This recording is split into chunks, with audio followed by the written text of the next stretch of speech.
নিয়ে আসবে।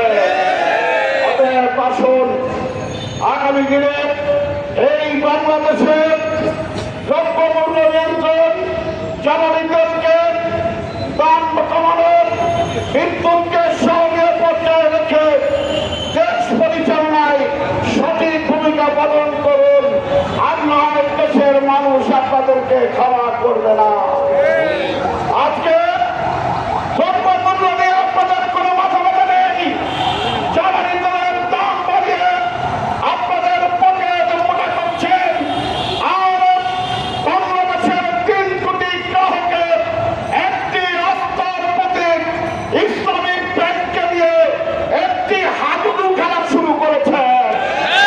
দ্রব্যমূল্য কমান ইসলামী ব্যাংককে নিয়ে চলবে। কিভাবে চলে আসছে? 3 কোটি গ্রাহক সহ বাংলার মানুষ সিদ্ধান্ত নেবে। অবিলম্বে শেখ হাসিনার দোসর ইসলামী ব্যাংকের নবনিযুক্ত চেয়ারম্যান খলিলুর রহমানকে মুর্শিদাবাদকে অপসারণ করতে হবে। ইসলামী ব্যাংকের পদে কণাকাঙ্ক্ষীদের এই ফ্যাসিস্টের দোসর, বাংলাদেশের দোসর এই খুরশিদকে ঢুকতে দেওয়া হবে না ইনশাআল্লাহ। আপনারা মনে করবেন না 17 বছরে সালাম যেই কাজ করেছিল, আজকে বাংলাদেশে আবার ইসলামিক ব্যাংককে লুটপাট করেছে, সেই আচরণ আপনারা করবেন। ইসলামিক ব্যাংকের গ্রাহকরা আবার জেগে উঠেছে, সেই আচরণ আর করতে দেওয়া হবে না। বাংলাদেশ ব্যাংকের একজন অযোগ্য ব্যবসায়িক ঋণ খেলাপি গভর্নরকে অবিলম্বে প্রত্যাহার করতে হবে। সোজা রাস্তায় হাঁটার চেষ্টা করুন, জনগণের সহযোগিতা দেন, জনগণের ভাষা বোঝার চেষ্টা করুন। আর না হয় বিপদের থেকে রক্ষা পাবেন না। আসুন সংগ্রামী বরিশালবাসী, আমাদের দাবি আমাদেরকে আদায় করতে হবে। আমাদের ন্যায্য দাবি আমাদেরকে আদায় করতে হবে।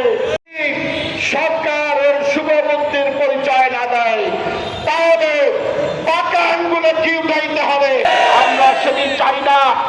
3.5 মাসের সরকার, আপনাদেরকে আমরা সহযোগিতা রহমান বারবার বলেছেন, আপনাদের প্রত্যেকটি ইতিবাচক কাজে আমরা সহ নেওয়ার মন না থাকলে সহযোগিতা পাবেন কিভাবে?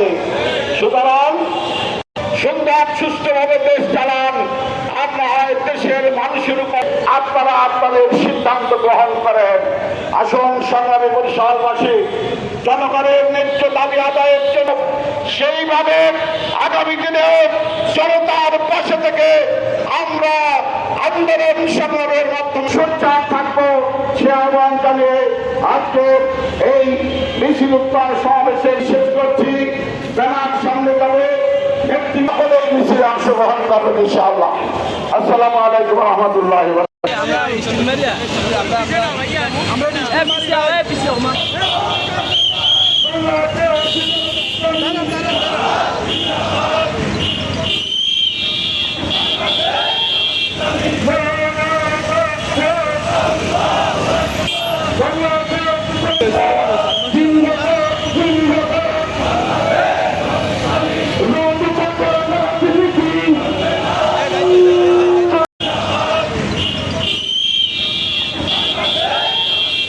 বারাকাতুহু।